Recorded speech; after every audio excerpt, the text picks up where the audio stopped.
Here we go. Welcome back to the channel. Don't forget to hit like and the subscribe button. Tell a friend. Don't forget, I said it before, I said it again. That city of Philadelphia, that brotherly love doesn't exist anymore. I wonder why.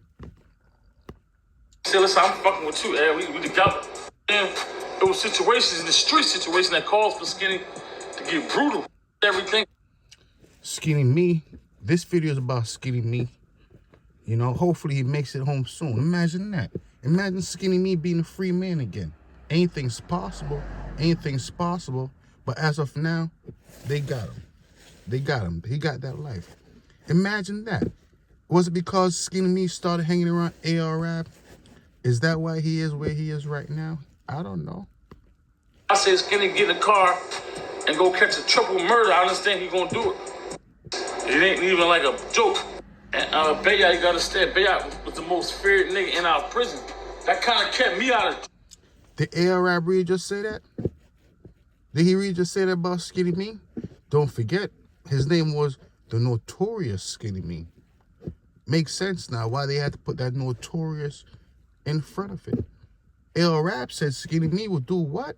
Jump out and do whatever. Unbelievable. It's crazy.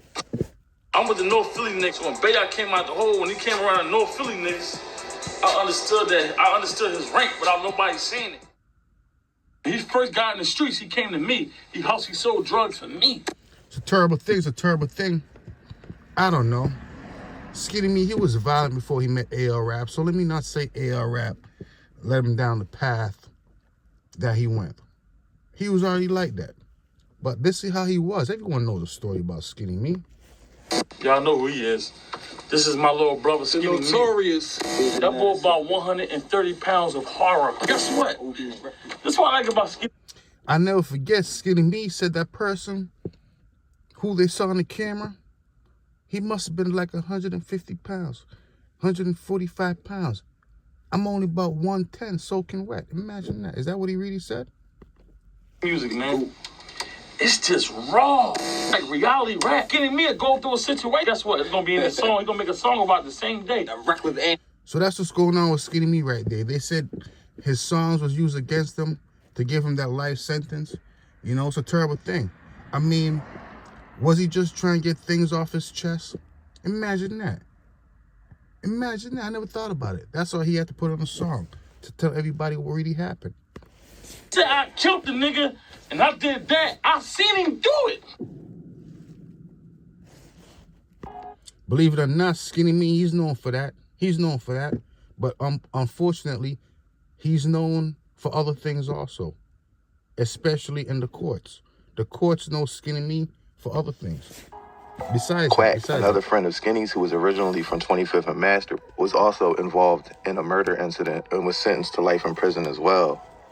After Skinny's release, Bayard's life sentence continued, and Skinny Me, not just Skinny Me, a whole lot of them bulls from Philadelphia, no more brotherly love. They commit these crimes and they go to jail for life. I have to admit, life is a long time. You would have thought Skinny Me would have learned from his friend, but no. I mean, imagine that. Did he want to go in there with his friend? I never thought about that until right now. Formed Murder Gang with a group of young members, including Osama, who was the cousin of Ready Rock.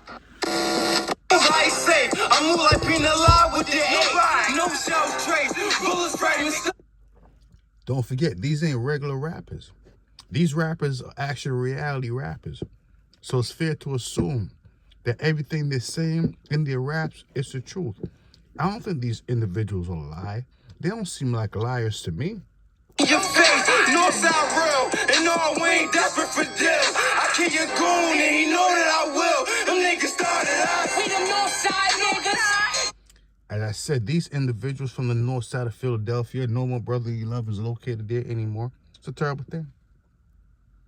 These individuals was, I have to admit, they were good rappers. If you're into that type of rapping, that separate you from your family type of rap, you know what I mean. Street niggas, murder gang, it speak for itself. We all killers, blood in, blood out. He said we all killers. Imagine that. Imagine bragging up being a killer. It's a terrible thing. Believe it or not, that's why these individuals are doing life behind the bars. They're killers. That's what they're saying. Reality rap. Suicide switches. We are vicious. We are different. Osama's association with the group was due to his friendship with Skinny and Baya. During this time period is when Fat G's and Osama engaged in a public feud. When I met y'all was on my dick. And put them batteries all in your back. Nigga, I lost some shit.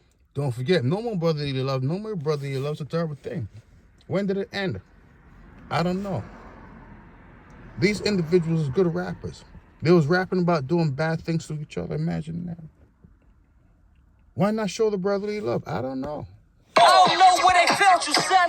But since your dad a rat, hey, let me tell you, son. The fuck wanted what? Little Chuck's better double up. I'm about to dig a couple cats, you know. It's fair to say these individuals didn't get along with each other for whatever reason. But believe it or not, I'm quite certain they used to be friends. Imagine that. They're not friends anymore. If Skinny Me ever get free, will he change? I don't know. I don't know. No, I sent him closer to God. I killed Skinny one line, trying to focus on sound, you know. Skinny Me? No, Skinny Flint. Let me tell you why these pussies every minute. So Skinny Me, as you can see, you know, he was feared. Not only was he feared, but he had his issues too with other rappers. These rappers were good rappers. Instead of coming together, showing brotherly love, they said, no, we're gonna go at my brother. We're gonna go at each other. Yeah, why not? Cause they couldn't get a verse for free. Fucking up that back money, getting away for Onyx, you ain't rock nobody. You was always jamming shit. You ain't shot nobody. When you got hit, you ain't gonna drop nobody. You was never crime, violence. I mean, I wonder where these individuals from Philadelphia learn about all these crime and this violence. I don't know. They learned from somewhere, though. Because they're doing life, a lot of them in jail right now. I wonder where they learned it from. Do they wish they never learned all the crime and violence? I believe so. I think so. dancing, you don't know nobody. Then we gon' keep cutting till Onyx drop it. Y'all ain't never murdered shit while y'all niggas lying. And y'all never laid the op, y'all the ones dying. Onyx down on holiday, Bass down on holiday. The first of the year, your man Skinny get a first of the month. I get you shot from your feet to your head. Filled up to the top, pussy nigga with. Imagine that. Violence. Violence. No brotherly love. Imagine that. Imagine that. Your block, your land, OBH added your life. But Fat G's held respect for Skinny Me and avoided direct conflict with the group, besides diss tracks. Later, A.R.A.B., who had a history with Baya from their time in prison, connected with Skinny Me and Murder Gang on the streets. Skinny supported his friends, helping them with music and social media. And don't forget, any group call himself Murder Gang, it's fair to say somebody out that group might gonna have to do life in jail. Imagine that. Imagine that. Out with A.R.A.B., that promotion would get easier. However, some individuals on 29th Street felt jealous, believing that Skinny was favoring A.R.A.B. and OBH over them. Nevertheless, Skinny's genuine personality and reputation earned him widespread respect even Skinny from his Me. enemies. I'm trying to introduce y'all to a whole other branch for it. Murder Gang, suckers. You know what I'm saying? We ain't a gangster and afraid to be around gangsters. You know what I'm saying? And the best man get to driving this shit, you know what I mean? We don't prefer shootouts. Unbelievable. So those who don't know Skinny Me, this is him right here. Violent, skinny young man. Crazy. Get the drop. You know what I mean? And this ad right here. You know what I mean? I make a phone call, niggas sliding on No niggas. bullshit. The Murder Gang, suckers. Don't forget, these individuals should talk about crime in the open. They didn't do it in the dark. They didn't do it in secret. They did it in the open. They did it on the streets. They did it in interviews. They did it in rap songs. They were talking amongst each other. Imagine that. The city of brotherly love became individuals committing crimes and talking about each other and talking about the crimes they did. We around like that. OVH, Booty Gang. Nigga count probably bigger than my drink, man. I'm cute on your yard. And I'm a little nigga. This nigga count something serious, man. Like I told you last time, man, just pick my age, nigga. Yeah. You told niggas I'm 17. Nigga there, you know I'm 17. Despite Skinny's good-hearted nature and loyalty to his friends, some tried to undermine him out of jealousy. Okay. But they knew not to mess with him directly due to his militant demeanor and connections with Militant. I wonder why Skinny Me never went to the military. Imagine that. He probably would have been better off. Then he could practice at being violent and don't have to worry about going to jail. I don't know. Is he thinking about that right now? Most likely. Imagine that. It's crazy, though. It's too late. gang and OBH. The once strong friendship from the body snatchers had become strained. A lot of them weren't cool anymore, as I mentioned earlier, including Skinny and Sherm. In May 2017, Skinny became angry about a rap diss that Sherm released about him on Sherm's Instagram page. On the evening of September 11th, 2017, Sherm was driving a scooter. These individuals,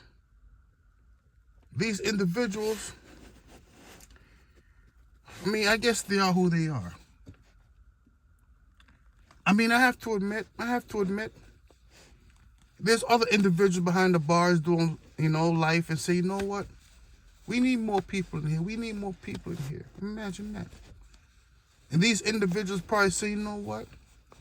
We're going to go inside them penitentiary, we're going to take over. Imagine that. Is that what they were thinking, maybe? 22nd Street when he was shot 6 times at close range, resulting in his death. Responding police officers learned from an eyewitness that the shooter got into a white Jeep Cherokee and fled the scene after the murder. The eyewitness provided the vehicle's license plate number, and upon investigation, police learned that it was registered to ARAB at 3234. Imagine that, ARAB. I see them do it.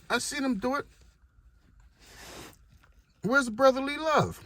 North Sydenham Street in North Philadelphia. Officers went to that address, observed the vehicle on the street, and obtained a search warrant for the premises. In their search of the premises, police recovered a cell phone. Police then obtained a search warrant for the cell phone and determined that it was owned by Skinny. The search of the cell phone revealed that in the days leading up to the murder, Skinny saved screenshots of Sherm's Instagram page and a photo of Sherm in front of his house. Imagine that. Skinny Me said he didn't do it. He said the individuals who was on camera is about 140 pounds. And he's only 110 pounds soaking wet. It wasn't him. And the Redfin page associated with Sherm's address. Police recovered surveillance video of the shooting from a nearby church and pole camera. A homicide detective, Special Agent Brian Peters, was familiar with Skinny Me and identified him as the shooter from the surveillance videos. Police arrested Skinny Me, saying he been knowing that police officer for years. Imagine that. Imagine knowing a police officer for years. Unbelievable.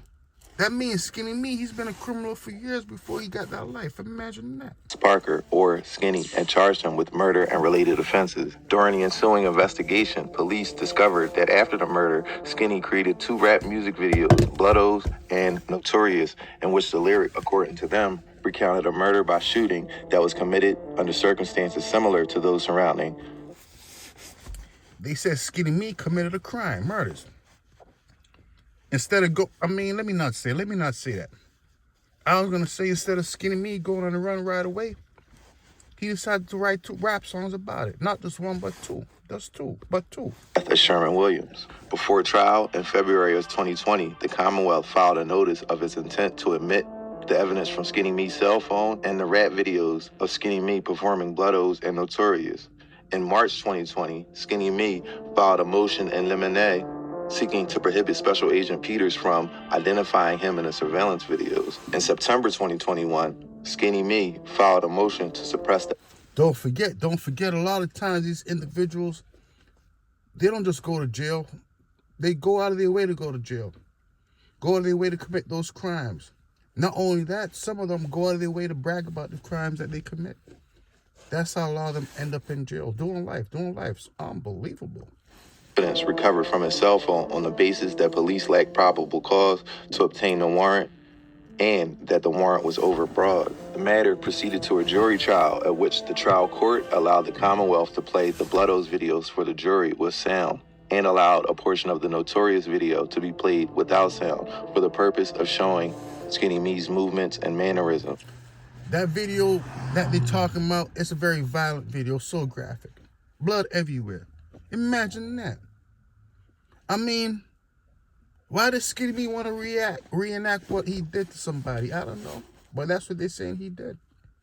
So violent. The government used witness testimony, camera footage, cell phone records, police testimony, and most controversial was the move to omit the rap videos and the lyrics. At the conclusion of trial, the jury found Skinny Me guilty of all charges: first-degree murder, conspiracy to commit murder, possession of an instrument of crime, carrying a firearm without a license, and carrying a firearm in public in Philadelphia. Where's the brother? The trial court immediately sentenced Skinny to mandatory life in prison without the possibility of parole. Wow, that mandatory life in prison without the possibility of parole. But anything's possible. The laws could change, imagine that. Skinny Me could probably be free in the future. But either way, Skinny Me said that wasn't me in the camera. That person was about 135, 40 pounds. I'm only about 110 pounds, soaking wet. That was his defense. They said, look at me. He said, look at me. That's why they call me Skinny Me. That person in the camera, he wasn't skinny. For first-degree murder, Skinny filed a post-sentence motion, which the trial court denied. Skinny then filed a timely notice of appeal, and his appeal was then heard. Abbas Parker raises the following issues for our review, said the court. Did the court below err in omitting the lyrics from the rap videos? 2, did the court below err in not granting the motion to suppress evidence obtained from the search and seizure of Skinny Me's cell phone? 3. Imagine that. Imagine doing crimes and having evidence on your cell phone. I know why. Most criminals are not smart. They're really not. They're not. And that's the only reason why Skinny Me had all that evidence on the cell phone. They're not smart at all. That's it. Did the court err in allowing Agent Parkers to identify Skinny Me from the police camera and church video when those identifications were not based solely on personal observation of Skinny, but rather were a product of collective knowledge of the police department and other law enforcement agencies? And 4, did the prosecutor commit prosecutorial misconduct in her closing arguments? Was Skinny Me convicted and serving a life sentence? This is his last chance at saving his freedom. In his first issue raised, Skinny Me, or Abbas Parker, challenges the trial court's decision to omit the lyrics from the rap video Blood Oath and Notorious. Skinny Me argues that rap is artistic expression. Imagine that. Rap is artistic expression. I should be able to say whatever I want. I should be able to go commit a crime, unalive somebody, and talk about it. And there should be no consequences that comes along with it. That's what Skinny Me is saying. Imagine that. When did Skinny Me become a scholar? When did Skinny Me become a expert of the law? I don't know. But don't forget, most of these criminals, they say whatever they want and allow them go out their way to commit crimes too. References other court cases where rap lyrics were inadmissible. However, the judge argues that since the lyrics were recorded after the murder and has lyrics that would lead a reasonable person to believe that the lyrics were about a specific event, especially if prosecutors can make any link between the lyrics and the crime itself. These features do not exempt such writings from jury consideration where the lyrics describe details that mirror the crime charged. The trial court considered Skinny Me's first issue and determined that it lacked merit. The trial court's opinion read, "Here, Skinny challenges the omission of lyrics from both rap videos Notorious and Blood Oath. However, there's a good possibility, believe it or not, if Skinny Me didn't go out of his way, make those videos, telling himself, they wouldn't have the luxury to use those videos as evidence against Skinny Me. Don't forget, Skinny Me said the individual that had in the camera is about 140 pounds. He's about 110, soaking wet. So basically what happened, Skinny Me made these videos. They were so violent, so graphic. They use them against them. So it's fair to say Skinny Me, he went out of his way to tell on himself. If he didn't make these 2 videos, they saying they wouldn't have as much evidence on him. Imagine that. Is that the truth? Lyrics from Notorious were never presented at trial. And Bledsoe's Skinny rapped several lyrics that mirrored the actual events surrounding the decedent Sherman Williams' murder. First, in the chorus of the song, Skinny states, "Broad day I shoot ya, I take your head Medusa." The decedent was shot before 6 p.m. in early September during daylight hours on a busy thoroughfare next to an active shopping center. Furthermore, the decedent wore his hair in dreadlocks, which resembled a Unbelievable. Resemble a Medusa's head. These individuals think they're smart. the hair of the Greek